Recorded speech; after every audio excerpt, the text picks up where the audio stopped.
You might think a name is important, but what's even more important than a name in burlesque? The tagline, or so it may seem. Today, we're talking all about taglines. What are they? What are some things to be aware of? How do you create one? And more. Hello everybody, my name is Cherry Cheeks and I am the burlesque performer, producer, and YouTube creator of this channel. I am very excited. This is a topic I've been wanting to talk about for quite a while, but kind of sitting on it for a bit, mainly because of just maybe some controversial opinions later on. I'm very excited to dive right in, so let's go do that.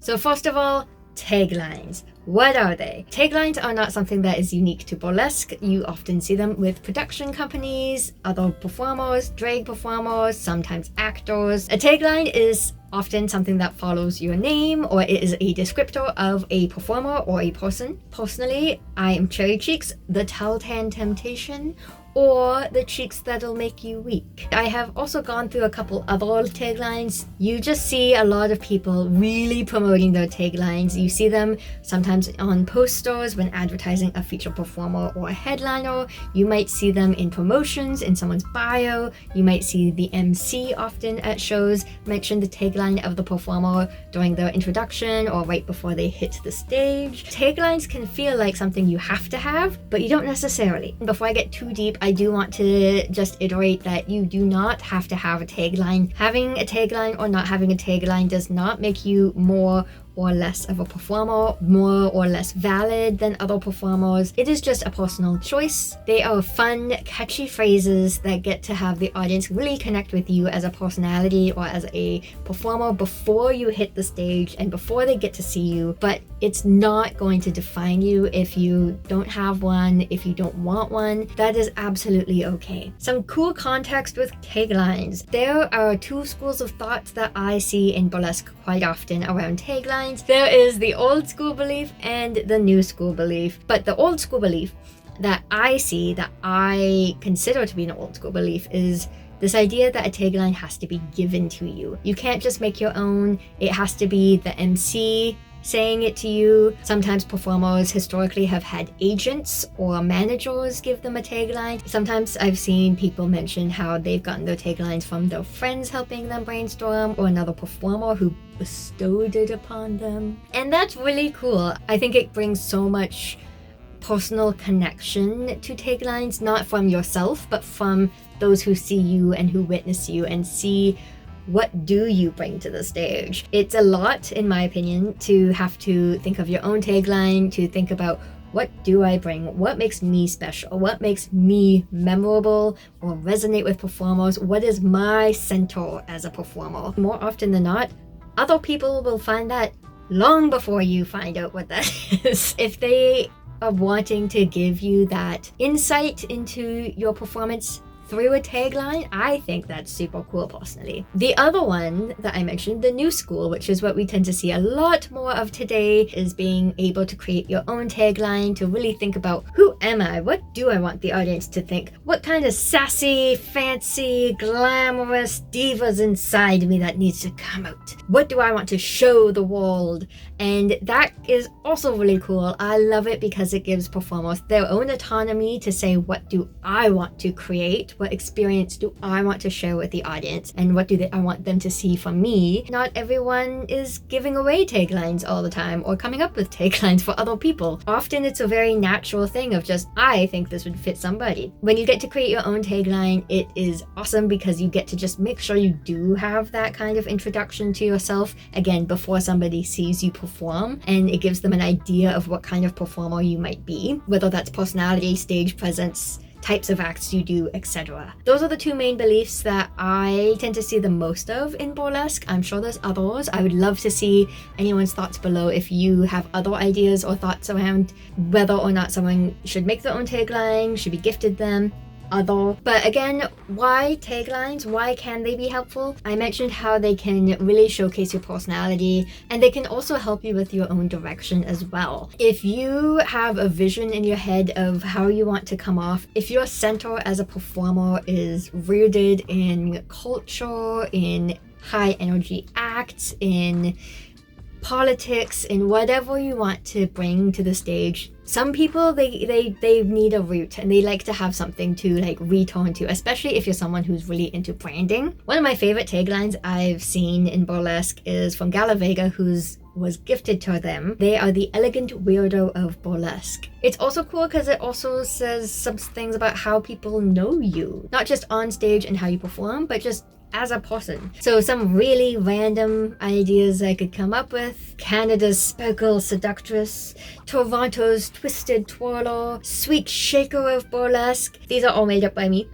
So feel free to take any of those, unless, you know, someone does actually have one of them. Say in the comments if you have that tagline or those taglines. For me, the Tahltan Temptation. People know me as Tahltan, as indigenous to a nation in Canada. Kind of locate you a little bit as well on the map of just identities and people. A little bit more on kind of a more obscure idea of taglines and identity. For me personally, I am very passionate about burlesque history and making sure we document it, whether that is past, present, or even what's coming up in our future as burlesque performers, because we are going to pass down our knowledge to the next generation, and we wouldn't be where we are today without the generations before us, who are the trailblazers, who brought burlesque, who transformed burlesque into what it is today, and who really fought for so many rights so that we can do what we do. A lot of history, especially if it's before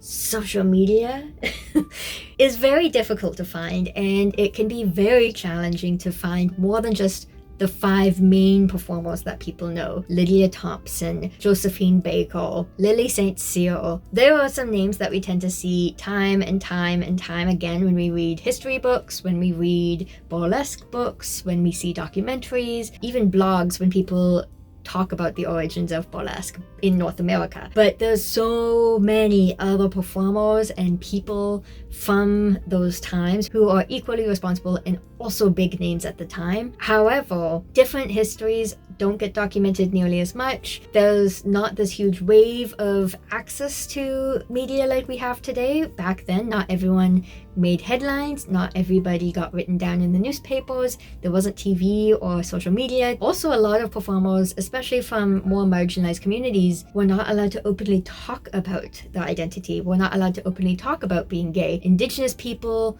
were performing at a time when residential schools were existing, and they were using vaudeville and cabaret and burlesque as a way to stay safe because they were entertainers. So as somebody who's been trying to document history for the last few years, specifically in my local city, I can say taglines are so helpful in identifying people who are safe enough to do so. So I think it's a really, really special place, especially when we're looking at histories that before now are so much harder to find. If you are able to see what someone was known for or known as through their tagline, I think that's so huge, and it's so important for people, especially from those identities, who want to and who need to see those histories of themselves being reflected. That's some context.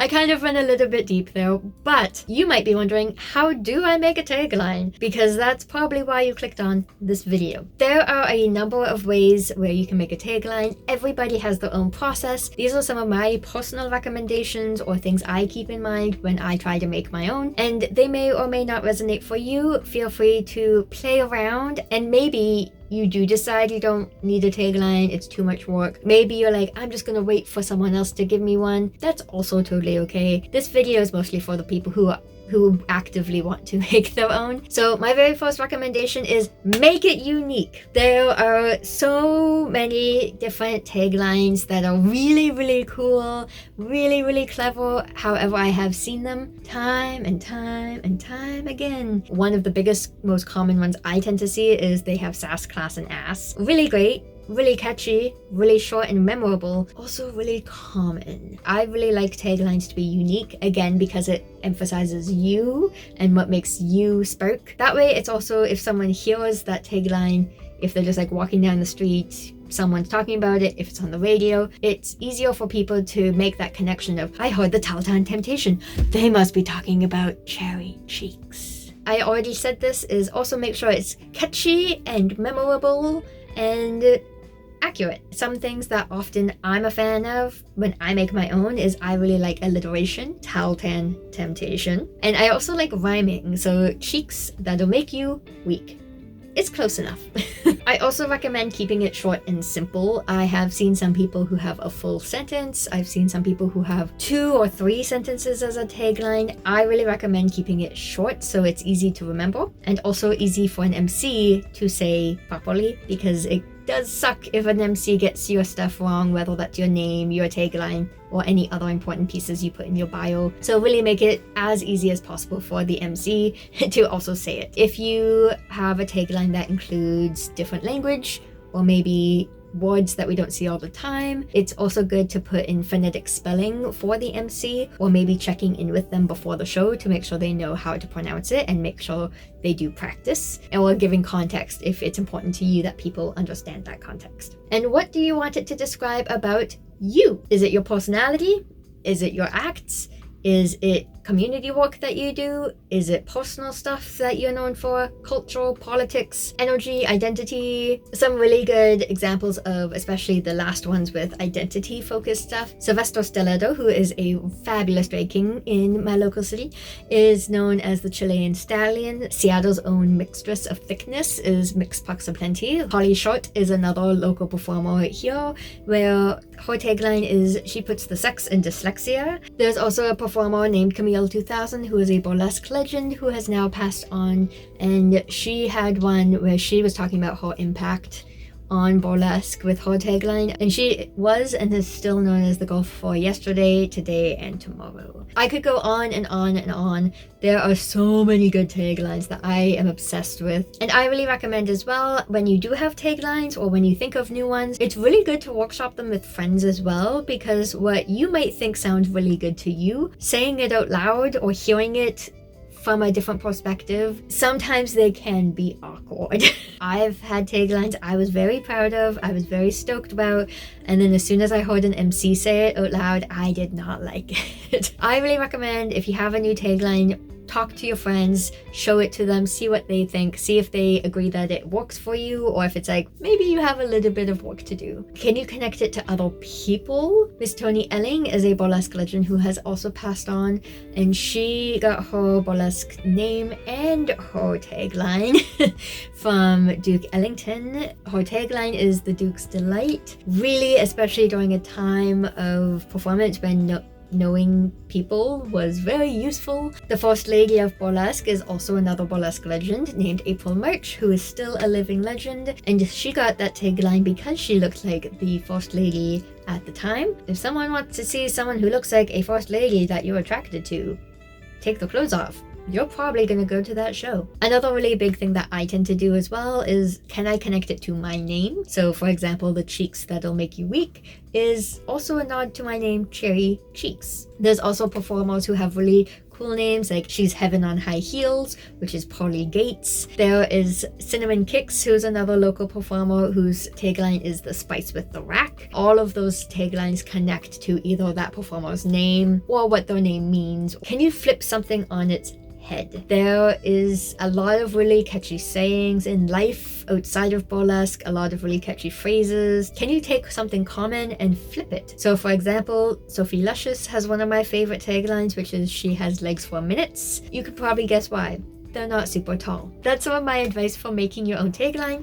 Now I'm going to talk about some things to avoid. I mentioned trying to be unique and trying to avoid things that are too common. There's more things to avoid. I would avoid things that I mentioned before are too long or too complicated. I also recommend avoiding things that are appropriative, whether that is from culture, from ability, from body size, from age. You don't necessarily see it all that often in taglines, but still be conscious. One example that could be used that's very unintentional is the word exotic. Exotic has a very interesting, nuanced, complex layers and roots in burlesque and history. Often exoticism and exotic was used to describe performers who are not white. Sometimes people might use that as a reclamation. Some people might use it because they want to sound sexy or they want to sound exotic, like they're not from their home country. It also has a lot of roots in burlesque pre-2000s, where for the longest time burlesque performers were called exotic dancers. There's nuances, there's layers. That might be why somebody wants to use it, but I just recommend being mindful, again, especially if you're not someone using it to reclaim, or if you're not a sex worker, or if you're not from a community of color. Probably don't use it. And this is my biggest piece of advice. I only really have 3 things to avoid. This is the biggest one. I really recommend avoid using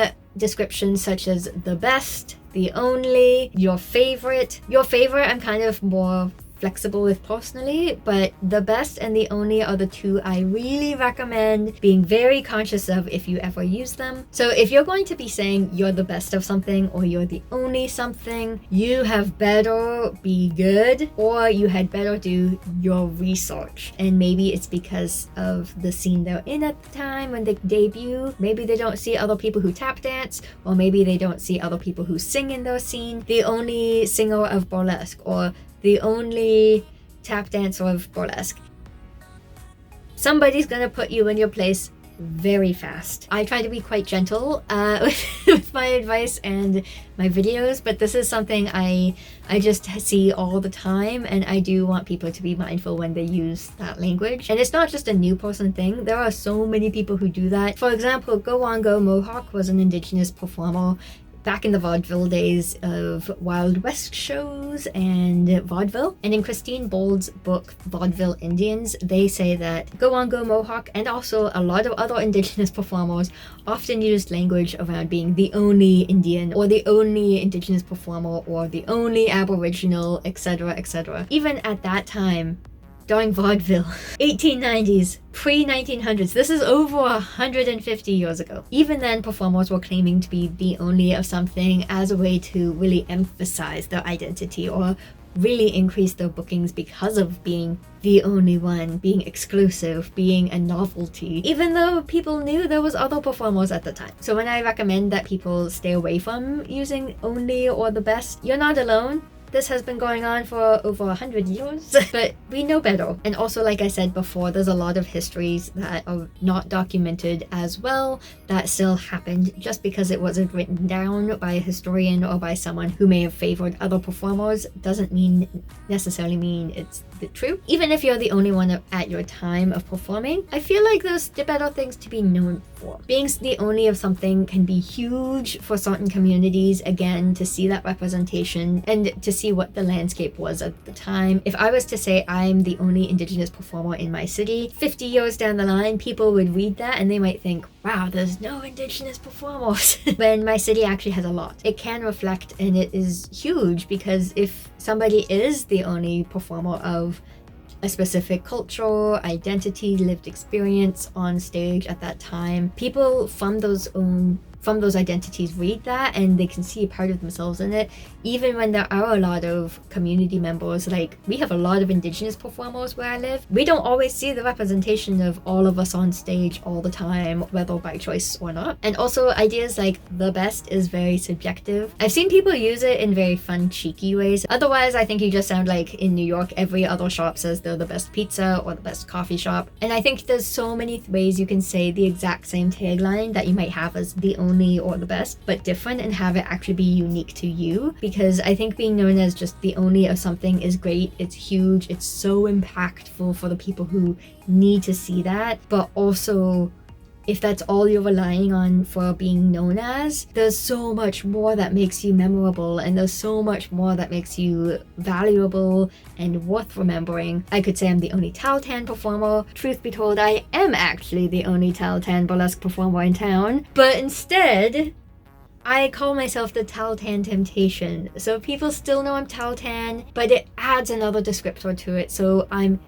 tempting, I am alluring, I may be seductive depending on the act. Maybe you anticipate my performances because whether I'm doing seduction or camp or really weird or artsy, you want to see what I'm doing. Maybe you don't, but I like to think that's the illusion my tagline gives. But there's so many ways you could go that add more context, more excitement, more memorable things to you as a person, as a performer, than just being the only of something. And I know I sound like I'm really coming off like I hate people who use the only or the best in their taglines. I don't. There's a lot of taglines that use those that I really like, that I'm like, that's fun. It's just very, very common to see, so that's why I'm giving more advice right now about it. So just, again, be mindful, be intentional, make it make sense, and it will probably help benefit you more in future performance spaces. I'm very curious for anyone watching this video. Do you have questions? Leave them down below. Do you have your own advice and recommendations? Or